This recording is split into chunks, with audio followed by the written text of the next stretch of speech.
Number 8 عید الاضحیٰ، یادگار عید۔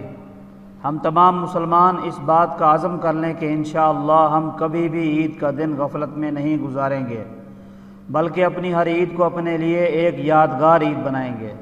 جی ہاں، یادگار عید وہ ہوگی جو آخرت میں خوب کام آئے۔ جب ہم اپنے اصل وطن میں ہوں گے اور نہ ختم ہونے والی زندگی شروع ہو جائے گی، عید کے دن کون کون سے کام مسنون ہیں، یہ سب آپ کو اس کتاب میں مل جائے گا۔ محبت کے ساتھ درود شریف پڑھتے جائیں اور عشق کے ساتھ ایک ایک سنت کو پورا کرتے جائیں۔ اپنی استطاعت کے مطابق خوب بڑھ چڑھ کر اچھی سے اچھی قربانی کریں۔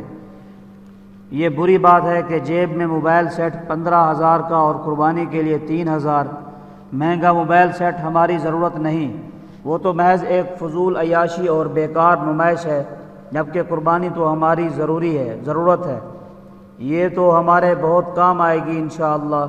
اس لیے موبائل سیٹ سستا ہو جائے اور قربانی قیمتی اور بہترین ہو جائے تو یہ نفع کا سودا ہے اور عقل مندی والی بات ہے۔ بعض افراد عید کے دن قرآن پاک کی تلاوت کا ناغہ کر دیتے ہیں۔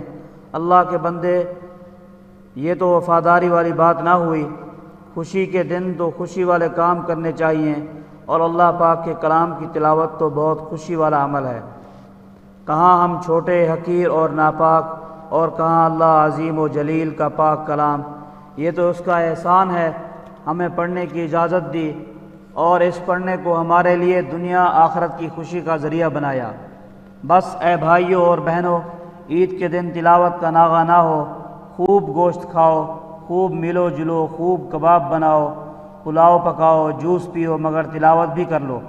اور اگر تمام گھر والے اکٹھے بیٹھ کر تلاوت کر لو گے تو خوب لطف آئے گا اور خوب اجر ملے گا۔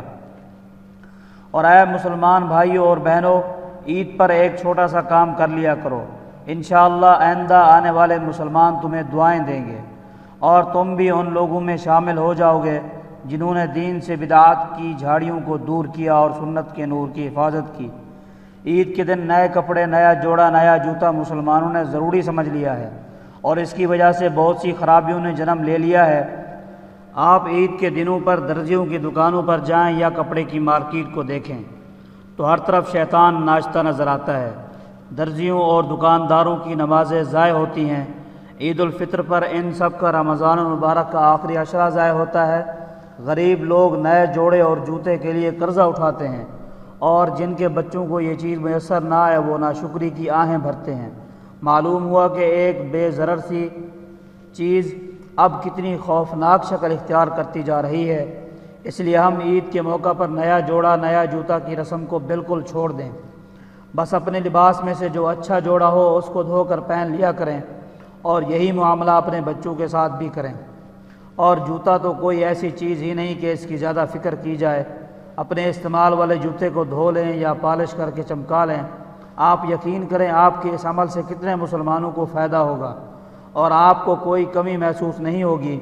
اس بات کا اہتمام کریں اور مسلسل کرتے رہیں تو انشاءاللہ پورا ماحول ہی بدل جائے گا، اور مالدار لوگ غریبوں کے دلوں کا خون نہیں کر سکیں گے۔ نیا جوڑا اس وقت بنایا جائے جب اس کی ضرورت ہو، عید ہی کے موقع پر اس کا التزام نہ کیا جائے۔